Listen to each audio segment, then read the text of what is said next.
Majesty, you must listen to me. The drought is getting worse, the crops are failing, and soon there will be nothing left for the people.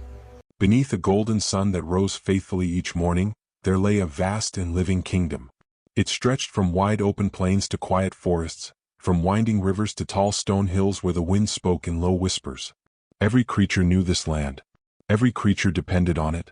And at its heart stood the Lion King, ruler of all who walked, crawled, or flew beneath the sky.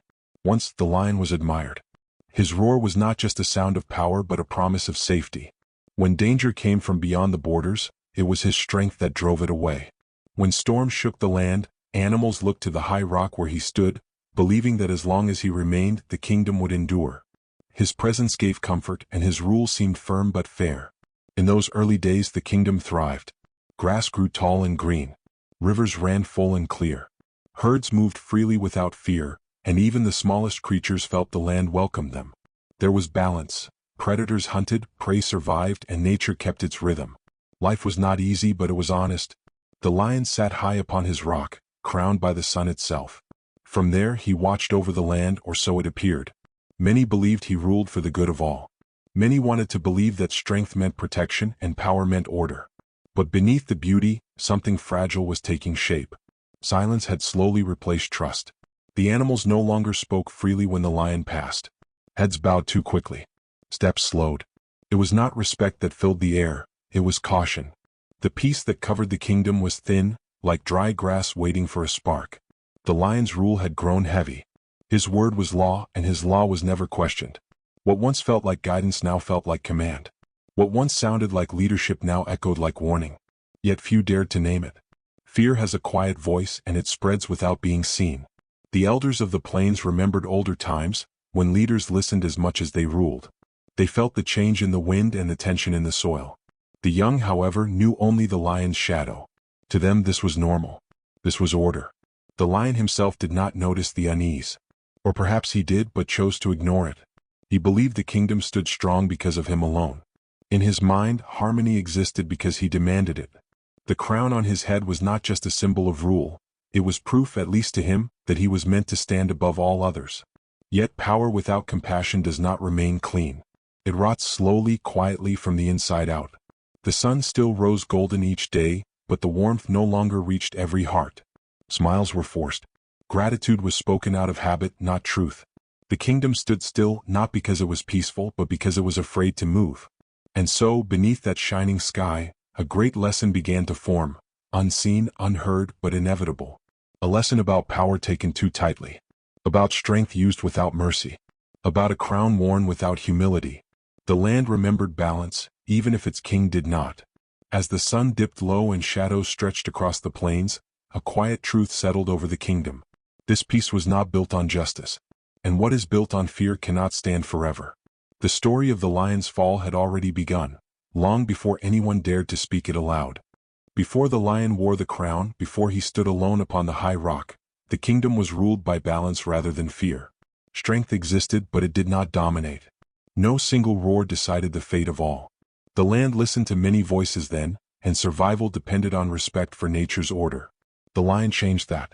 He rose not through wisdom or shared trust, but through force and certainty. He was larger, stronger, and louder than the rest.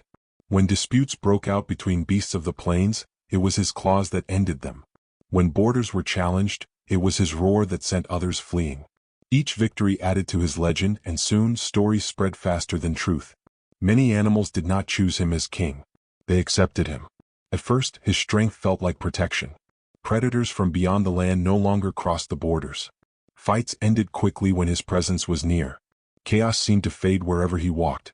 For a time, life felt safer, and safety is a powerful promise. The animals told themselves that power, even when sharp, was better than uncertainty. The lion noticed their silence. He mistook it for respect. He began to speak as if the land belonged to him, as if the sun rose because he allowed it. His decisions came swiftly without counsel. Order, he called it. Leadership, he named it.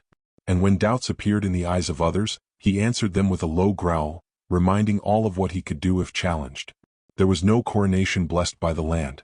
No shared agreement. The lion declared himself king, standing tall and daring anyone to deny it.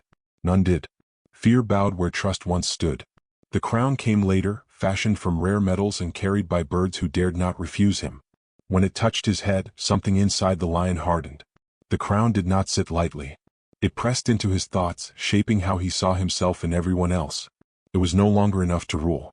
He needed to be seen ruling. Patrols increased. Boundaries tightened. Rules were made not to guide but to control. Each law placed him higher above the rest. Each command reminded the kingdom of his strength. Those who enforced his will were rewarded. Those who questioned it were watched. Still, many animals defended him. He keeps us safe, they said. He brings order, they believed. He is strong, and strength is what a kingdom needs. They did not yet see the cost. The lion began to believe his own story. He told himself that the kingdom would fall without him. That mercy was weakness. That listening slowed progress. His victories convinced him that force was truth and obedience was peace. The seeds of pride took root quietly. He stopped walking among the animals. He watched from above. He listened less. He spoke more. Advice became insult. Concern became challenge. And challenge, in his eyes, was betrayal. The crown no longer symbolized duty. It became proof of destiny. When the lion looked at the kingdom, he no longer saw living creatures with needs and fears. He saw subjects, pieces of a system he controlled. Their gratitude was expected. Their silence required.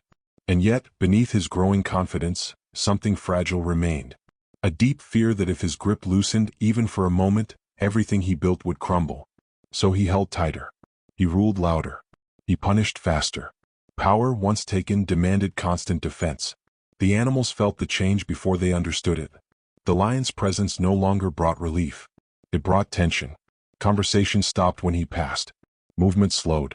The kingdom still stood, but it no longer breathed freely. The rise of the crowned beast was complete. What began as strength had turned into hunger. What started as leadership had become ownership. And though the lion stood taller than ever, his shadow now stretched long and dark across the land. The kingdom had gained a king, but it was quietly losing its soul. And this was only the beginning. At first, the lion's rule felt firm, not harsh. His laws were strict, but many believed they were needed to keep order. The kingdom had known conflict before, and fear can sometimes feel like peace when it replaces chaos. But slowly, almost without warning, the weight of his power began to crush what it once claimed to protect. The lion no longer ruled to guide the land. He ruled to secure himself. New laws spread across the plains like dry season fires. Some were spoken aloud from the high rock, others enforced quietly through those who feared losing his favor. Hunting grounds were restricted. Paths that once belonged to all were claimed by a few. What had been shared became controlled. The lion said it was for balance. But the balance always tipped toward him. Small animals felt it first. The rabbits were driven from fertile grasslands under claims of overcrowding. The birds were forbidden to nest near the rock, their songs called a distraction. The antelopes were pushed farther from water sources, told their numbers were a threat. Each rule sounded reasonable when spoken loudly. Each rule took something vital from those who had little to spare. The strong adapted. The weak suffered. Those closest to the lion, large predators and loyal enforcers, were rarely punished. When they crossed boundaries, their actions were ignored. When they took more than their share, the lion turned his gaze away. Power protected power. Fear became the kingdom's true law. Animals learned to survive by silence. Complaints were swallowed. Grief was hidden.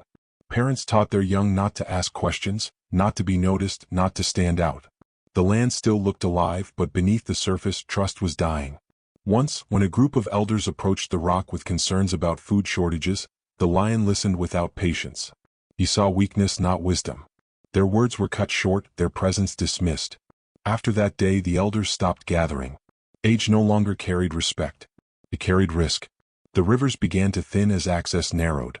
The grass grew uneven where herds were forced into smaller spaces. Hunger spread quietly, not as a roar but as a dull ache. The lion noticed none of it. From above, the land still looked full. From above, suffering is easy to miss. The lion's voice grew louder as his understanding grew smaller. Each challenge, real or imagined, was met with force. Each question was treated as defiance. The lion believed that control meant strength and strength meant survival. He did not see that his grip was breaking the very order he claimed to protect. Some animals tried to leave the kingdom. They were stopped. The borders were no longer lines of safety but walls of fear. The lion told himself that keeping everyone inside was protection. In truth, it was possession. Trust faded completely. Where animals once worked together, they now competed. Scarcity breeds selfishness, and the lion's laws ensured scarcity for many. Neighbors watched neighbors with suspicion. Help was risky. Kindness could be mistaken for disobedience. The kingdom's harmony fractured, not with a single crack, but with many small breaks. A missing bird here. An empty nest there. A waterhole guarded too closely. Each loss seemed small alone. Together they reshaped the land. Still the lion remained blind.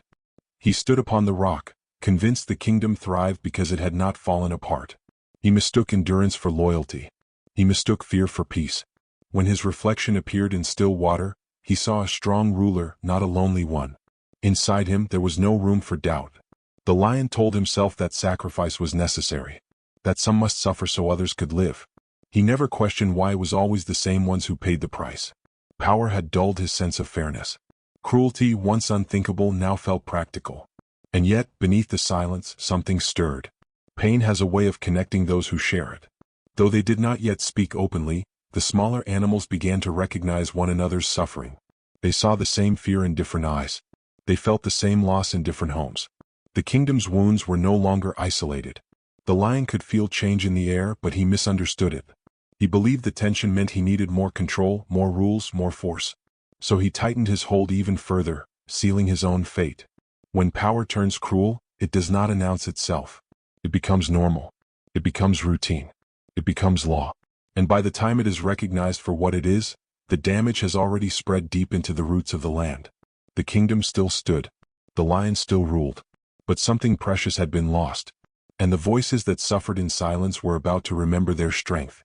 Far from the high rock where the lion ruled, life moved quietly across the plains.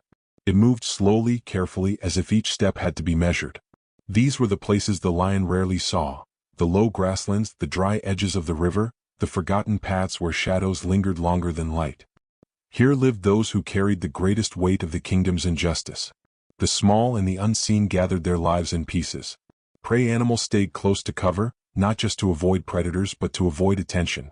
The elders, once keepers of memory and wisdom, now kept to themselves, their voices softened by years of being ignored. Outsiders, creatures from distant lands who had once been welcomed, were treated as burdens, blamed for shortages they did not cause. They suffered differently, but they suffered together. A rabbit learned to feed her young with less, teaching them how to stay still when fear passed by. An old tortoise, once a storyteller, watched the seasons change in silence, knowing his words no longer mattered. Birds nested farther from the open sky, their songs quieter, their wings tired from constant movement. None of them spoke against the lion. Not because they agreed with him, but because they had learned what happened to those who did. Yet suffering has a strange way of bringing clarity. Across species and size, a quiet bond began to form. It was not planned. It was not named. It lived in shared glances at the river's edge, in pauses when food was divided, in moments when one creature stepped aside to let another drink first. Pain had taught them empathy. Fear had taught them caution. But endurance had taught them unity. They noticed the difference between cruelty and strength. The lion ruled loudly with roars and commands. His power was visible, sharp, and demanding. But here, in the forgotten spaces, power looked different. It looked like patience, like restraint, like choosing not to harm even when harmed. Dignity survived where dominance failed. An antelope who had lost access to water shared what little she had with others. A flock of birds warned ground animals of danger, even when it cost them safety. The elders, though silenced, watched closely, storing truths like seeds waiting for rain. They longed to be seen, not praised, not rewarded, just recognized as part of the kingdom they still loved. The lion had taken many things from them: land, voice, safety. But he had not taken their memory. They remembered what the kingdom had been before fear ruled it. They remembered balance. They remembered fairness. And memory, once awakened, is powerful. The tension grew quietly, like a storm forming beyond the horizon. It did not roar. It pressed inward. Each injustice added weight. Each ignored life deepened the silence. The forgotten voices were no longer isolated whispers. They were becoming a shared breath held for too long. Even the land seemed to listen. The plains grew restless. The grass bent in uneven waves. The wind carried unease instead of calm.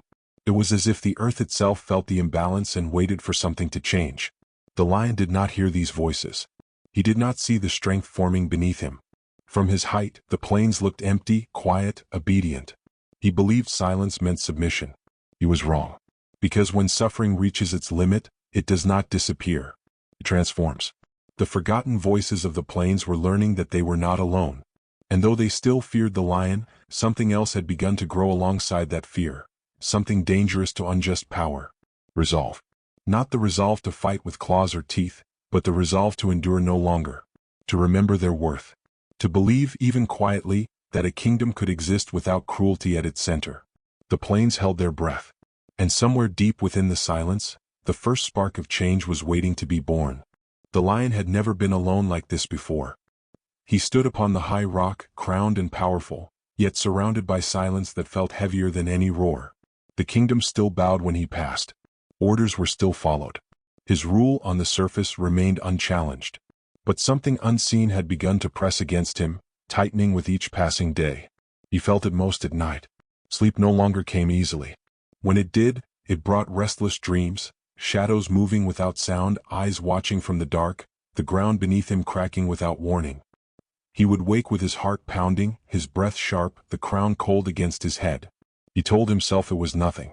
Weakness, he believed, belonged to others. The lion had grown distant from every living thing around him. Those who once stood close now approached only when summoned. Their eyes avoided his. Their words were careful, rehearsed. No one spoke freely anymore. No one offered advice. He had taught them not to. Isolation crept in slowly, disguised as authority. The lion trusted no one. He questioned every movement, every pause, every whisper carried by the wind. When animals gathered beyond his sight, he assumed plotting. When messengers hesitated, he assumed betrayal. Fear had become his closest companion, even as he denied it.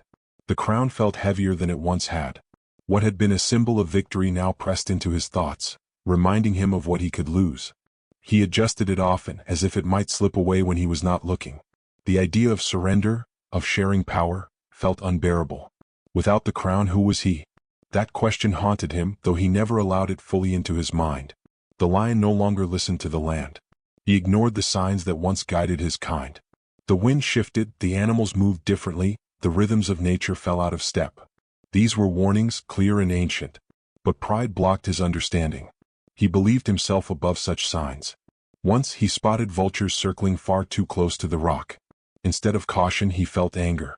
Their presence felt like insult, like a challenge to his strength. He roared them away, refusing to see the meaning in their gathering. Decay does not begin with collapse. It begins with denial. Inside the lion, compassion had thinned. Where concern once lived, suspicion took its place. Where wisdom once guided action, impulse ruled. He made decisions faster now, harsher, driven by the need to prove control. Every act of force brought brief relief, followed by deeper unease. The lion had convinced himself that fear was necessary. That without it, the kingdom would tear itself apart. Yet the truth pressed in from all sides. The more he ruled through fear, the more alone he became. The land reflected his state. Storms came without warning. Rivers shifted their paths. Prey vanished from places they once filled. Balance was breaking, not because of rebellion, but because the heart of the kingdom was no longer in harmony with the rest. The lion sensed danger but misunderstood its shape. He looked outward for enemies when the threat lived within him. His ego had grown so large it blocked his view, blinding him to his own decay. Dreams grew darker. In them he stood atop the rock, roaring into empty space, his voice echoing back weaker each time. No animals answered. No land responded. Only silence returned his call. He woke from these dreams angry, ashamed, afraid. Yet instead of reflecting, he tightened his grip. He increased patrols. He demanded loyalty. He punished hesitation. Each action was meant to secure his throne, but each one carved away another piece of his humanity. Unchecked power was destroying him from the inside. The lion had become both ruler and prisoner, trapped by his fear, bound by his pride, weighed down by a crown he refused to set aside. And while he fought imagined enemies beyond his reach, he failed to see the truth rising quietly beneath him. The kingdom was changing. The land was watching. And the lion, blinded by his own reflection, stood at the edge of a fall he could no longer prevent. The storm was coming, and this time no roar would stop it. The spark did not begin with a roar. It began with a small injustice, one so ordinary it might have passed unnoticed in earlier days.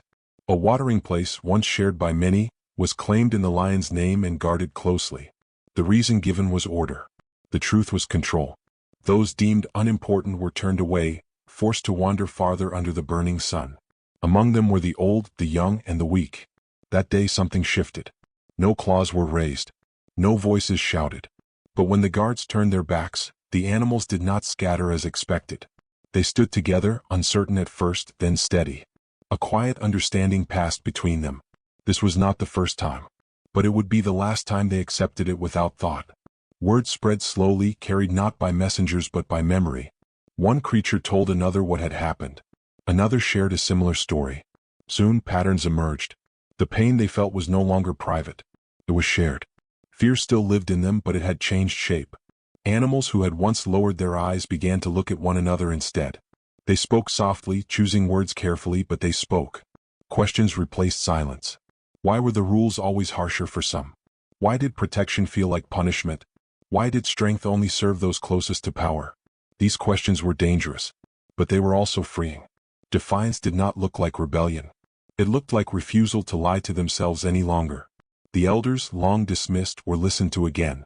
Their stories of balance and shared rule returned, not as commands but as reminders. The young listened closely. They had grown up under fear and did not want to pass it on. Across the plains, across the forests, something new took shape. Not an army, not a plot, but a shared truth. The lion's rule was not the only way, and it was no longer the right one. Unity formed in simple acts.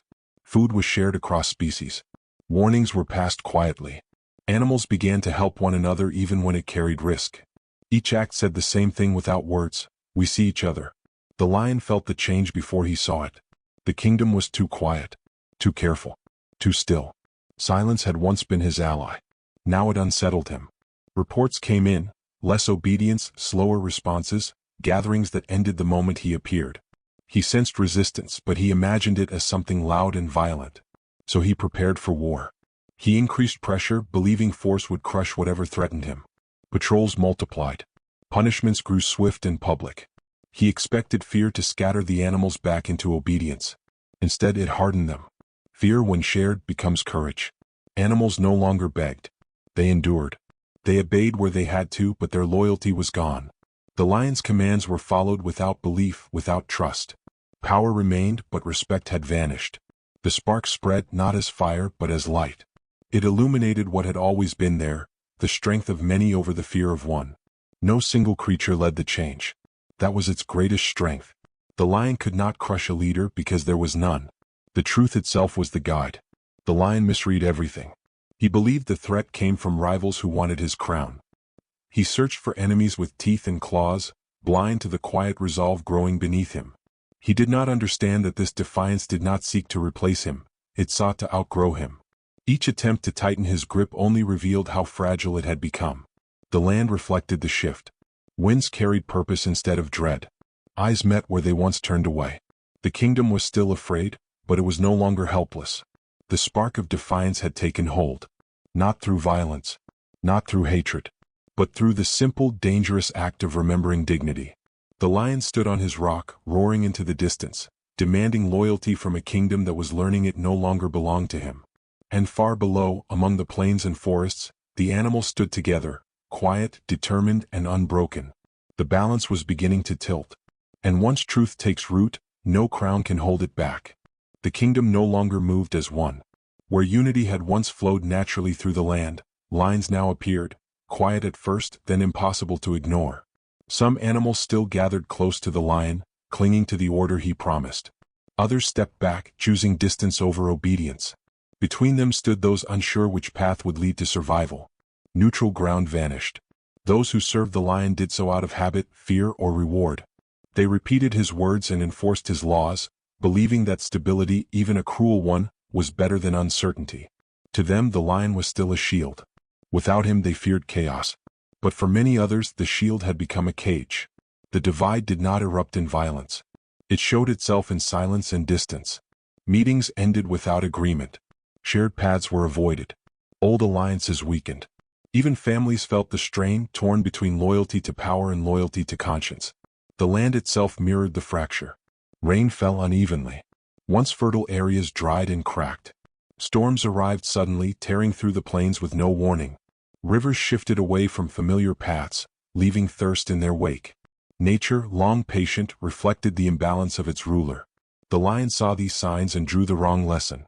He believed division meant defiance, and defiance demanded force. His response was swift and severe. New rules were announced without explanation. Punishments grew harsher, meant to serve as warnings. Displays of strength replaced reason. He wanted the kingdom to see that he was still in control. But control was slipping through his claws. Each act of cruelty pushed more animals away. Those who still stood beside him did so with fear in their eyes, not trust. Loyalty built on fear cracks under pressure, and the pressure was growing. Relationships that once crossed species and size began to break apart. A predator who questioned a command was removed. A messenger who hesitated was punished. A family that chose compassion over obedience was watched closely. The cost of choosing sides became unavoidable. Animals who tried to remain neutral found themselves isolated. Silence no longer protected anyone. To do nothing now meant allowing injustice to continue. And many could no longer carry that weight. The choice became clear: submit or withdraw. The lion roared louder than ever, but fewer listened. His words echoed across a land that no longer answered. He mistook the quiet for weakness, not realizing it was restraint. The kingdom was not waiting for orders anymore. It was waiting for truth. Those who had stepped back from the lion found strength in one another. They did not gather openly, but their bond deepened. Shared hardship sharpened their resolve. They knew the risk of standing apart, but they also knew the cost of standing with cruelty. The divide hardened. The lion stood at the center of it, alone, though surrounded by guards and symbols of power. His crown still shone, but it no longer commanded the same weight. Respect cannot be forced, and fear does not last forever. The land held its breath. The kingdom had reached a point where choice could no longer be delayed. One path led deeper into tyranny. The other led into uncertainty, but also possibility. And as the wind swept across the plains, carrying whispers of change, a single truth became clear to all who listened. A kingdom cannot survive when its heart is divided. The lion tightened his grip, convinced strength would restore order. But the more he held on, the closer he came to losing everything. The moment of reckoning was drawing near. The trial did not begin in a court, nor with chains or weapons. It began with absence. One morning, the lion rose to give his commands, and fewer animals appeared. The messengers returned slowly, their eyes uneasy. The plains were quiet in a way that felt deliberate. Not empty, waiting. The lion sensed it at once. This was no longer fear. This was judgment. For the first time since he took the crown, the kingdom was not reacting to him. He descended from the high rock, his steps heavy against the stone. His presence still drew attention, but not submission. Animals did not scatter. They did not bow. They watched. That was when the truth stood before him. Across the open land, creatures of all kinds had gathered, not in rebellion but in witness. The small stood beside the large. The old beside the young. Prey beside predator. No single voice spoke for them, yet their unity was unmistakable. The lion felt a sharp pull in his chest. Anger rose first, as it always had. He searched for the leader of this challenge, someone to threaten, someone to crush. There was no one. The crown on his head felt heavier than ever. This was not a demand for his throne. It was something far more dangerous. It was a question. Why do you rule? The animals did not shout. They did not attack. They stood in silence, holding the weight of all that had been taken from them. Their suffering, their losses, their fear, everything the lion had refused to see, was now laid bare without a single word. The lion tried to roar. The sound came out strong, but it did not scatter them. It echoed and faded, unanswered. For the first time, his voice failed to command the land. The trial had begun. In that stillness, the lion felt his power slipping. Not because it was stolen, but because it was no longer believed in. Power needs trust to survive. Without it, it is nothing more than noise. He looked around and saw what he had denied for so long. Thin bodies where strength once thrived. Empty spaces where families once gathered. Eyes that no longer held hope, only endurance. This was the cost of his crown. The animals did not accuse him with words. Their presence was enough. Each one was proof of a broken promise. Each silence was a reminder of a voice he had crushed. The lion's mind raced. He told himself this was disloyalty, weakness, ingratitude. Yet those thoughts no longer felt solid. They cracked under the weight of what stood before him. He realized then that the kingdom was no longer afraid of him. Fear had been replaced by clarity. The crown, once his greatest weapon, now worked against him. It marked him as the source of the pain. It separated him from the rest. It reminded everyone, including himself, that he had chosen power over compassion. One by one, those who once enforced his will stepped back. Not dramatically. Not with shame. Simply stepping away as if acknowledging a truth they could no longer ignore. Their withdrawal struck deeper than rebellion ever could. The lion stood alone. This was the moment he had feared in his dreams. The moment where his roar returned only silence. The land no longer echoed his authority. It reflected his failure.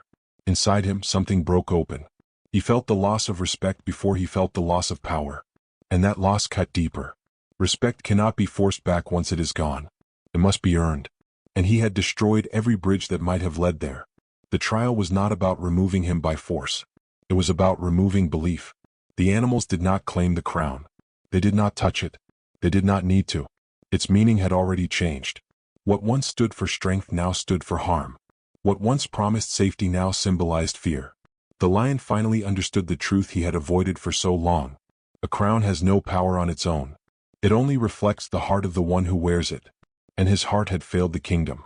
The weight of that realization bent him more than any enemy ever had. His anger drained away, leaving confusion, regret, and a deep, aching emptiness. He had everything, and now he had nothing that mattered. The animals did not cheer. They did not celebrate. This was not victory. It was reckoning. The kingdom had spoken, not through noise but through unity and truth. And in that moment, the lion knew his reign had ended, not because he was overthrown, but because he was no longer worthy to lead. The fall had not yet come, but it was now unavoidable. The crown still rested on his head, but it no longer belonged to him. The fall did not come with thunder. It came with silence. The lion stood where he always had, the crown still resting on his head, yet everything felt different. The land no longer bent around him. The animals no longer waited for his command. What had once felt unshakable now felt hollow, like a roar echoing inside an empty cave. He took a step forward. No one moved. That was when he understood. Fear had finally released its grip on the kingdom. The lion's chest tightened. Anger rose, then faded, replaced by something far heavier. Confusion. Loss. A deep sense of being left behind. His strength was still there. His claws were still sharp. But strength alone meant nothing now. Slowly, the lion reached up and touched the crown. It no longer felt like victory. It felt like weight. Memories flooded his mind, each law spoken without listening, each voice ignored, each punishment delivered in the name of order. He had told himself it was necessary. He had believed the kingdom needed him to be cruel. Now, standing alone, those beliefs collapsed under the truth spread before him. The animals did not approach. They did not attack. They simply turned away one by one, returning to their lives without him at the center. That quiet rejection cut deeper than any battle ever could. Power was leaving him, not taken but abandoned. The lion tried to roar again to remind the land of who he was. The sound broke the air, strong but empty. It did not bring fear. It did not bring obedience. It only reminded him how alone he had become. His isolation was complete. Without ceremony, without force, the crown slipped from his head. It struck the stone beneath him with a dull sound, rolling to a stop at his feet. The lion stared at it, stunned. That crown had defined him. Without it, he felt exposed, smaller than he had ever been. No one rushed to claim it. The kingdom did not celebrate his fall. There was no joy in watching a ruler break beneath his own choices. Many felt sorrow instead. Sorrow for what could have been, sorrow for the lives lost to fear, sorrow for a leader who chose dominance over care. The lion felt that sorrow too. Regret pressed into him like a slow-burning fire. He saw himself clearly now, not as a protector but as a destroyer of trust. He had wanted to be remembered as strong. Instead, he would be remembered as unjust. Anger flared briefly. At the animals, at fate, at the land itself. But it faded quickly, unable to survive under the weight of truth. There was no one left to blame but himself. He lowered his head. For the first time, the lion did not stand tall. The kingdom moved on without him, not out of cruelty but necessity. Life does not wait for those who refuse to change. Balance was beginning to return even as the scars remained. The lion remained behind, watching the land breathe without him. His fall was not a victory for others. It was a warning. A lesson written in loss rather than blood. In silence rather than violence. Injustice, once planted, consumes everything, including the one who sows it. As the sun dipped below the horizon, casting long shadows across the plains, the lion stood alone with the crown at his feet. The power he had clung to was gone. The kingdom no longer feared him. And without fear he had nothing left to rule with. The fall was complete. Not because the lion was weak, but because he had forgotten how to be just. And in that quiet dusk, as the land prepared for a future without his rule, the lion faced the truth he could no longer escape. A king who rules without compassion will always lose his throne, even if no one comes to take it. His reign had ended. His reckoning had only just begun. The lion left the rock quietly as if the land itself had pushed him down. There were no guards, no followers, no cries of triumph or accusation. Just the soft rustle of grass beneath his paws and the distant whisper of wind through the plains. He was alone in a way he had never imagined. Alone not by choice but by consequence. The kingdom he once ruled stretched before him, alive and moving, yet indifferent. Rivers still flowed, herds still grazed, birds still sang. Life continued without him, proving what he had always denied. The land did not depend on one ruler. It depended on balance, fairness, and care. The lion wandered through spaces he had never paid attention to before, paths he had blocked, clearings he had claimed, small watering holes he had forbidden.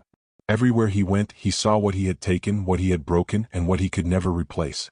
Hunger, thirst, fear, and sorrow were etched into the land and in the faces of creatures he had long ignored. He saw the rabbit feeding her young far from safety. He saw the elders struggling to carry water, their steps slow, their eyes weary. He saw the outsiders moving cautiously, no longer welcome. The weight of every injustice pressed down on him. The lion tried to roar. The sound shook the air, but no one came. No one even looked up.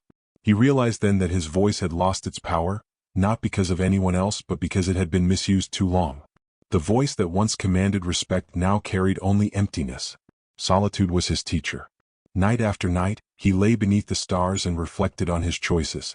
Memories came unbidden. The lives he had disregarded, the balance he had destroyed, the trust he had shattered. For the first time he faced his own heart without the crown to hide behind. Pride, fear, and cruelty, all the forces that had driven him, stood naked in the moonlight. The lion understood that he had been a prisoner all along. Power, he realized, had enslaved him as much as it had enslaved others. Each act of domination, each law enforced through fear, had widened the gap between him and the land he loved. He had mistaken control for care, strength for justice, and obedience for loyalty. And now, stripped of all but himself, he could no longer hide from the truth. He wandered further, seeking solace in the open plains and quiet forests. Nature became both judge and teacher. The wind whispered lessons he had long ignored. The river reflected a clarity he had never seen. Even the smallest creatures, once dismissed, showed resilience he could not deny. In their endurance he glimpsed hope. But redemption was not given. It had to be earned. The lion began to act differently, first in small ways. He stopped interfering in the lives of those he had once controlled. He let animals drink from their chosen watering holes. He stepped aside for creatures crossing paths. He listened, not for reports, not for loyalty, but for understanding. For the first time he allowed compassion to guide him. It was slow. It was quiet. And it was not enough to undo the past. Yet it was a beginning. He understood now that a crown is meaningless without humility. That leadership is not about domination but about service. That true strength lies in protecting, not possessing. In exile the lion was free, but freedom was painful. He was no longer the king he had imagined himself to be. He was a shadow of his former self, carrying the memory of every life he had hurt. Yet within that shadow he carried the seed of change. A chance to live differently, to understand deeply, to see clearly. The land watched him silently, forgiving slowly, reminding him that even the fallen may learn. And though the animals of the kingdom no longer looked to him for guidance, they would feel the echoes of his lessons for generations to come. The lion had lost a crown, but he had begun to find himself. And sometimes the first step toward redemption is the hardest of all. The sun rose differently over the plains that day. It was no longer golden with fear, but warm with possibility. The kingdom stirred, slowly at first, as if waking from a long, heavy sleep. The rivers moved freely, the grass swayed without restraint, and birdsong carried across the land like a promise of life renewed. Without the lion's dominance pressing down on it, the kingdom began to heal. Animals who had once kept their distance now approached one another. Shared paths reopened. Herds grazed together. Predators hunted with balance, careful not to take more than needed. Life, which had been forced into silence, now breathed openly. Leadership took on a new shape. It was no longer about fear or control. Instead, it grew from conversation, respect, and shared responsibility. Council of the Plains was re-established, this time with representatives from every species: the elders, the prey, the predators, and the outsiders. Decisions were made collectively, guided not by strength alone but by fairness and wisdom. Mistakes were acknowledged and accountability was expected. The scars of tyranny remained visible. Some grazing lands were thin. Some waterholes ran dry. Some creatures still carried memories of hardship. But the kingdom did not hide from these wounds. They were reminders of what had been lost and why balance mattered. The past was not erased, it was a teacher. Animals who had survived the lion's reign found new purpose. Rabbits led foraging groups, elders shared knowledge to prevent old mistakes, and predators learned restraint, understanding that cooperation strengthened the land more than dominance ever could. Even the young, who had grown up fearing the crown, began to see a world where fairness guided action instead of fear. The lion watched from the distance. Not as a ruler, not as a king, but as a witness. He had no authority here, no voice commanding attention, no crown weighing him down. And yet, there was a quiet pride in what he saw, not in himself, but in the kingdom he had failed to protect. It thrived anyway. Life continued. Balance returned. The sun climbed higher, warming the land without scorching it. For the first time in years, animals felt safe not because of a single ruler, but because of their own choices and cooperation. Each creature played a role, each voice was heard, and each life had value. Harmony was no longer dictated from a high rock, it was created together. The kingdom's new dawn was not perfect. Challenges remained, and the work of justice and fairness would never truly end. But the animals were ready. They had learned that survival was not enough. They needed balance. They needed respect. They needed care. And for the first time in generations they had all three. The lion's fall had left a vacuum, but that void became space for growth, for compassion, for understanding. It was a kingdom that had been scarred, yes, but those scars guided every choice forward. Leadership now belonged to the land itself, shared among all who lived there. And in this shared power, the kingdom found strength greater than any crown could give. The past would not be forgotten, but the future was theirs to shape, together, fairly, and with care. The crown lay alone on the stone, a cold, empty circle of metal. It no longer shone with authority. It no longer promised power. Once a symbol of strength and fear, it had become a silent reminder of what happens when leadership is taken without compassion. The animals of the kingdom did not need the crown to guide them. They had learned that a kingdom is not built on a single ruler, but on care, fairness, and shared responsibility. They remembered the lion, not as a tyrant to celebrate or punish, but as a lesson that shaped the way they lived. Every choice, every action, every decision carried the echo of the past. The lion, now far from the high rock, had changed too. Stripped of his crown, stripped of obedience and fear, he had confronted the weight of his own actions. In exile he saw clearly what he had lost, and what could still be learned. Pride had been replaced with humility, arrogance with reflection, cruelty with understanding. Though the past could not be undone, he understood its lessons deeply, and he carried them quietly, a reminder to himself and to others that power without justice is empty. The crown had been redefined. No longer a mark of dominance, it became a symbol of duty. True leadership, the kingdom learned, is not earned by fear or force, but by service, by protecting the weak, by listening, by guiding wisely, and by remembering that every life matters. A crown is not a prize, it is a responsibility. Stories of the lion's rise and fall spread across the plains. Elders told them to the young, not as tales of vengeance or glory, but as lessons for the future. Every animal learned that strength alone is not enough. Compassion matters. Justice matters. Integrity matters. The kingdom thrived not because of a single roar, but because every voice, every choice, and every life contributed to its harmony. And somewhere beyond the plains and forests, the lion watched, not to reclaim what he had lost, but to honor what had been rebuilt. He understood that leadership is never about the crown itself, but about what one does while wearing it. And though he no longer ruled, he had gained something far greater: wisdom, awareness, and the chance for redemption, even if it could only exist in quiet reflection. The sun rose again, warm and steady over the kingdom. Life flowed freely. Harmony returned. And the animals moved forward, carrying the lessons of the past, guided by fairness and care, remembering always that the crown fades, but integrity endures. Power passes. Crowns fall.